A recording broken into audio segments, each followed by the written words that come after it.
అసలు అందం అంటే ఏంటి? అది రూపమో, రంగో, అలంకారమో కాదు. ఏ ఒక్కరి జడ్జ్మెంటో, అభిప్రాయమో కాదు. ఒక కవి వర్ణనో, చిత్రకారుడి బొమ్మో కాదు. మరేంటది? అందమంటే గుణం.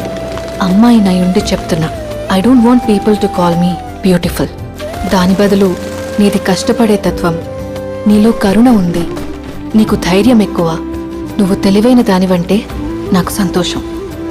Address us by our qualities. MS Subbulakshmi అంటే భక్తి, అందం కాదు. మదర్ తెరెసా అంటే కరుణ, అందం కాదు.